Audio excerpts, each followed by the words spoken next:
Afternoon and welcome to mmlearn.org, a program of Morningside Ministries, and today is our Family Caregiving Series. We're so delighted that you could join us, and I want to always extend our appreciation to those organizations and individuals that help make these presentations possible. So I'd like to thank the Baptist Healthcare Foundation, Methodist Healthcare Ministries Foundation, the Southwest and Central Consortium for Geriatric Education Center of Texas, the Pryor Trust, and so many other individuals and organizations who support the mission of mmlearn.org. We want to make sure that you feel comfortable asking questions or making a comment, and our program today is being pre-recorded, but that doesn't mean that you can't get your questions answered. All you have to do is click on that little ask bubble. Make sure that you put in your email address and send your question, and we will forward those on to the presenters and get you answers. And normally you can expect those back within about 72 hours. So please don't hesitate to do that and send us your email, and you can always call us as well.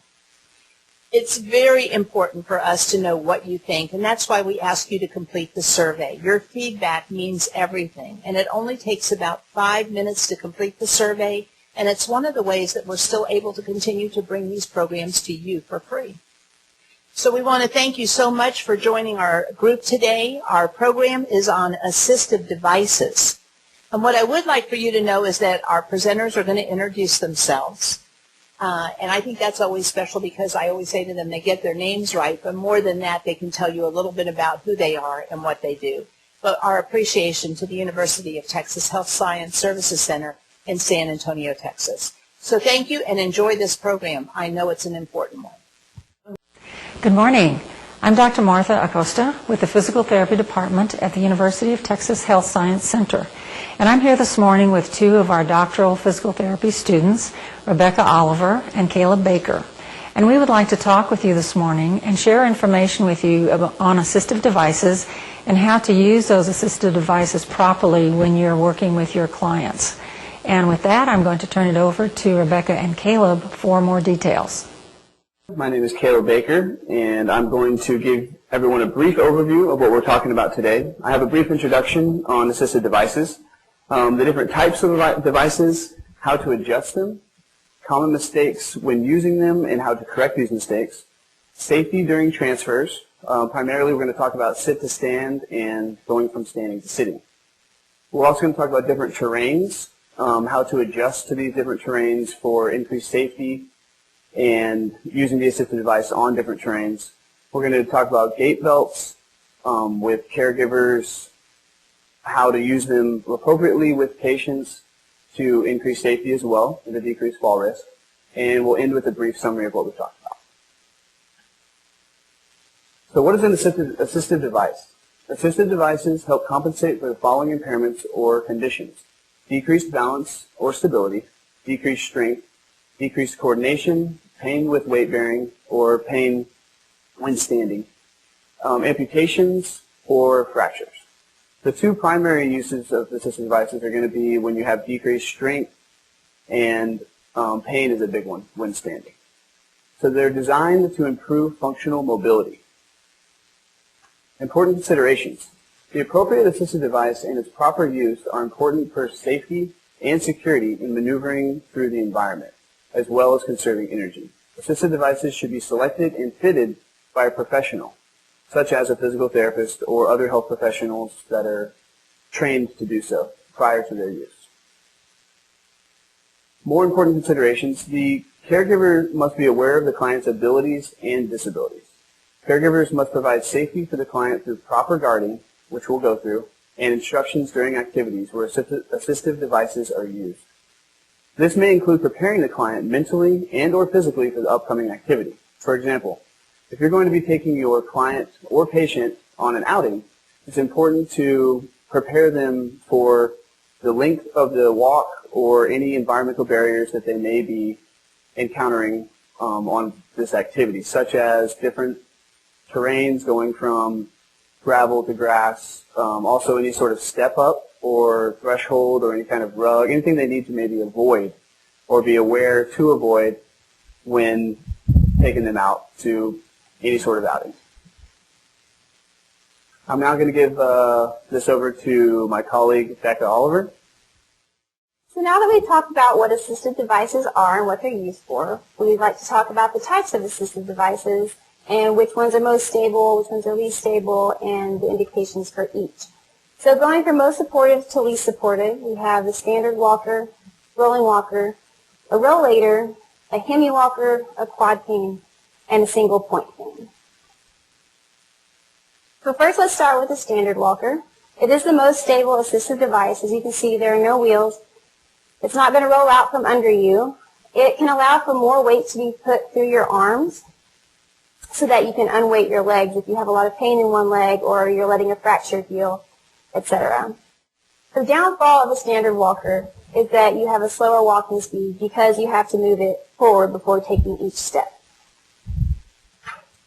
Now, rolling walkers. They have two wheels in front. You can walk faster with a rolling walker because you glide it along. As you can see in this picture, it has tennis balls on the back, which you can use or you cannot use. It's your preference. It just helps it slide a little bit easier along the surfaces. As you can see here, the demonstration, you do not need to pick it up when you're walking because it slides, so that is helpful.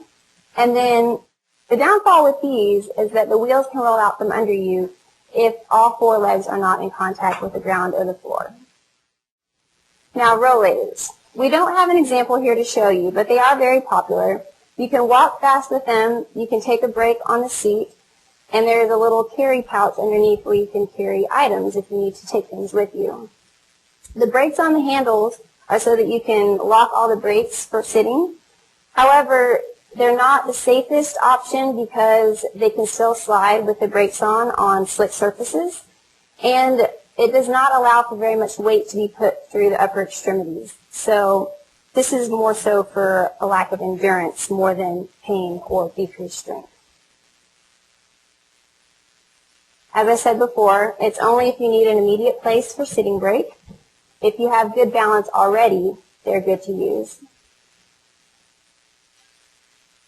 A hemi walker, we have an example here, is the most stable option for the single arm assistive devices.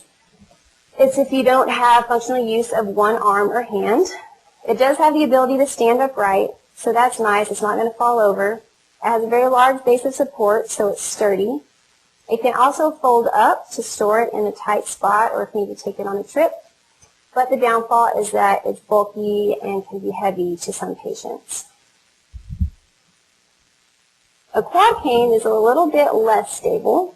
It also has the ability to stand upright, and it does have a larger base of support than a standard cane, so you'll get more stability out of this than a standard cane. And it allows for more weight to be put through the arm or hand than with just a single point cane. And now for single point canes. These are also very popular. They're lightweight, they're simple, small, you can take them anywhere. And it improves safety and balance compared to using no assistive device. So if you just need a little bit of support or you're a little bit weaker on one side, this is a good option for you. It is the least stable assistive device for walking. So Caleb Baker will be taking over talking about how you use these.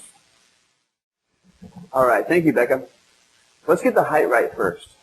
So what you want to do is have your patient have their arms at their side, relaxed. You want to have them standing upright, nice and tall with good posture, as you can see here. Now the handle of the assistive device should be at approximately wrist height. You want to look for that crease in the wrist where the hand bends, as you can see here on me. And we've adjusted this cane to be just right for Becca. So her arms are relaxed, she's standing up tall, and the handle of the assistive device, whether that be a cane, a walker, or any of the other ones we've mentioned, it's going to fall right at that crease of the wrist or the bend of the wrist. Now most assistive devices adjust by lengthening or shortening the legs.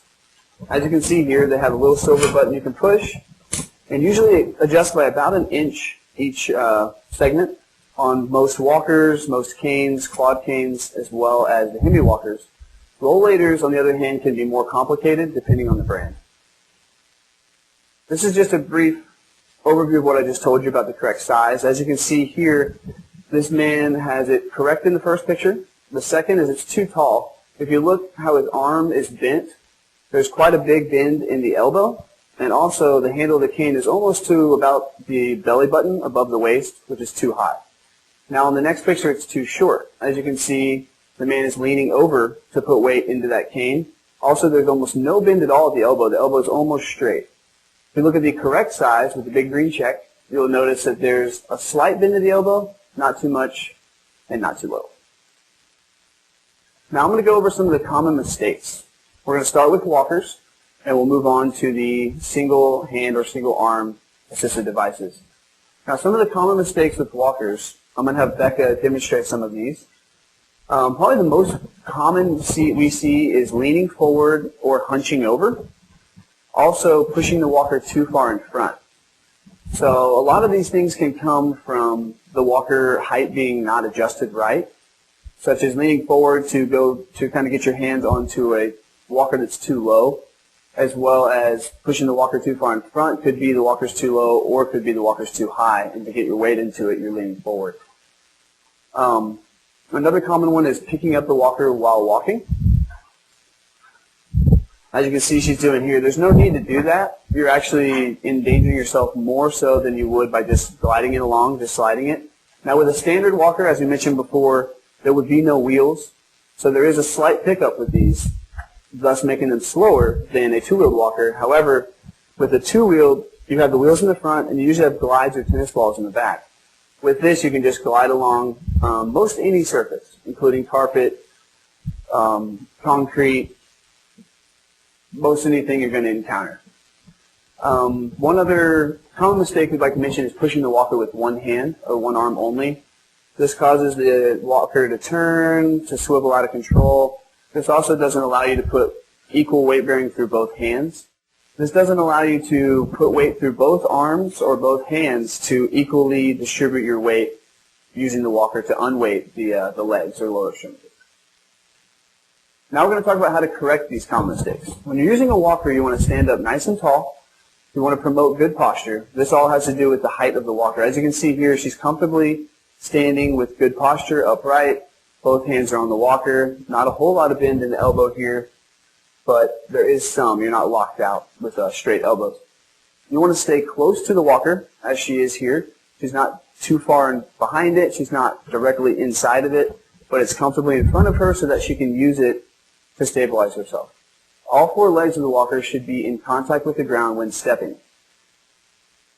As you can see here, she's gliding it along, keeping it in contact. If she were to tip it forward to try to roll it on just the wheels and then take a step, the walker can easily tilt forward, slip out, or roll out from underneath her, causing a fall and endangering the patient or herself. Okay, we're now going to talk to you about the single arm assisted devices and the common mistakes associated with these. I'm going to have Becca show these mistakes with a single point cane, due to this being the most popular single arm assisted device. Now the first mistake we see is leaning into the cane. As you can see, she's leaning far too much weight through her hand into that cane, as well as having the cane too far in front of her.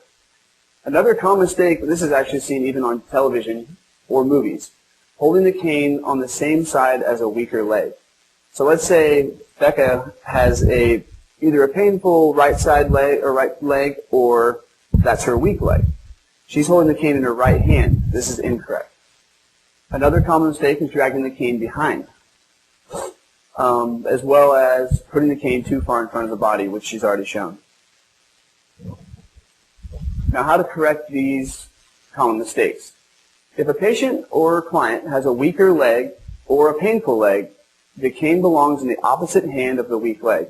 As we mentioned before, let's say that Rebecca's right leg is weak or painful. That's the one she doesn't want to put a lot of weight into. She doesn't want to lean onto that leg. So we're going to have the cane in the left hand. Now the cane is going to move with the weaker leg. It's better with demonstration. As you can see, she steps forward with the weak leg to right, the cane moves with it. Let's try that one more time. As the cane moves forward, the weak leg moves forward. These move together. And she can put weight through that left hand, kind of leaning towards the cane to help out with the painful or weak leg. Now you want to keep the cane vertical with upright posture, as she was showing before. As the cane stays vertical, this prevents having the cane too far to the side, too far in front, too close to the foot. If the cane is too close or too far, you'll see it's at a funny angle. This will increase the incidence of the cane slipping out or increase incorrect posture. Now I'd like to talk to you about curbs and steps going up and down with assistive devices. The most important thing to remember is up with the good, down with the bad. Also, another easy way to remember that is the good goes to heaven, so you're going up, the bad goes to the other place.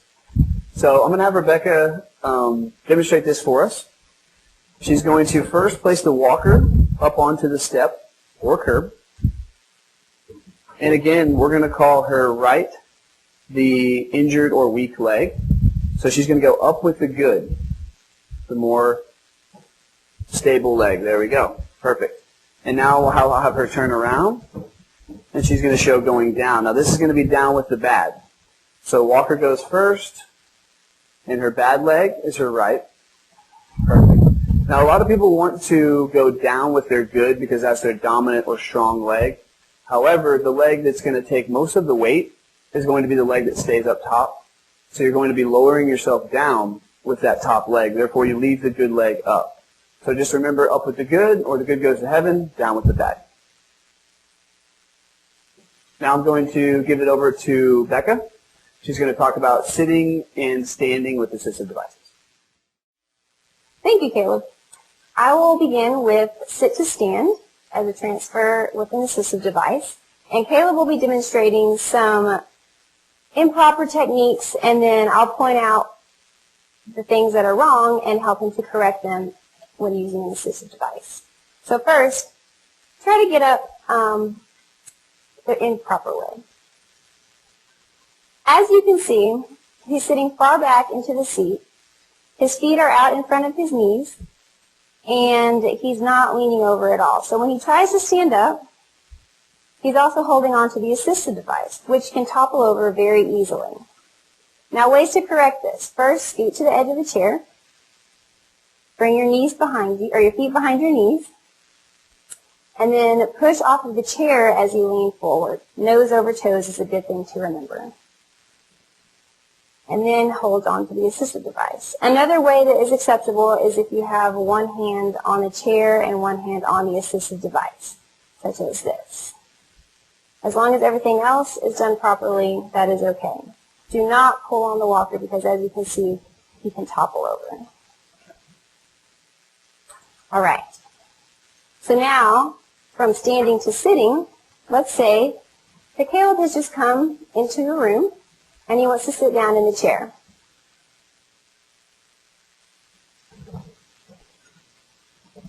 Now what he's doing here is he has the assistive device far away from him. He doesn't feel the chair on the back of his legs.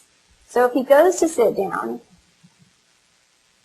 he can start falling, he can miss the chair, the assistive device can fall over. There are a lot of things that can go wrong in this picture. So the proper way would be to come, turn so that your back is facing the chair, and back up until you feel the chair hit your legs. Okay? Once you feel the chair, reach back with one arm before beginning to sit, and then slowly let yourself down. Do not plop. Plopping is bad. Excellent. And just a side note, we did use a chair with rollers on all four wheels, which isn't very safe. We wouldn't promote using this in a normal situation, but it was for demonstration purposes only. Now we'll talk about walking over different surfaces and how to adjust your gait pattern and how you use your assistive device. So let's say it's raining outside and you're walking on concrete. It may be slick, and so what you need to do is take smaller steps and keep your assistive device close to your body so that it doesn't get away from you and start sliding out. And the opposite of a slick or wet surface would be a rough surface, such as carpet or asphalt or some kind of rug. You need to make sure you're picking up your feet and not shuffling because your toe can catch very easily, and that could very easily turn into a fall, which is not a good thing. The assistive device will also not slide as easily, so you need to make sure that you're cautious about how you're moving it. And you may need to gently lift it up. I know we say we don't want to lift the walker, but in this case, if it's sticking to the floor, you need to lift it very gently over certain areas if necessary. At the bottom, it says, be careful of alternating surfaces or throw rugs. This is very important to note. If you go into someone's house that you haven't been in before, make sure you scan the area, look for any lips or ledges or anything that might catch your assistive device and be a safety hazard. And finally, we'd like to talk with you about the use of gait belts. We strongly encourage you to use gait belts with your clients, and that helps to improve your safety when you're walking around in the environment. The gait should be snug around the patient's waist, and ideally you'd have one hand on the patient's shoulder and the other hand on the gait belt, so that in case they lose their balance, you're able to help them get back to the midline and so they can stand up tall and before they fall over. You do want to not pull on the gait belt while you're walking, and you do want to stay close to the patient. In summary, we've gone over with you the different types of assistive devices. We've talked about the mistakes and how to correct those mistakes. Also the information about how to sit and stand properly and safely. And we do want you to be aware of your environment, particularly different surfaces when you're walking your patients or clients around with their assistive devices. And finally, the use of gait belts to help them improve their balance and be able to hold on to them if they should lose that balance while walking around. We want to thank you for your attention. We also want to thank Morningside Ministries for the opportunity to present this information to you. Our goal is to help increase your safety and the patient's safety while you're walking and using an assistive device. And we wish to promote your selection of the appropriate device also. If you have any questions, you can click on the Ask bubble and someone will get back with you. And again, thank you very much.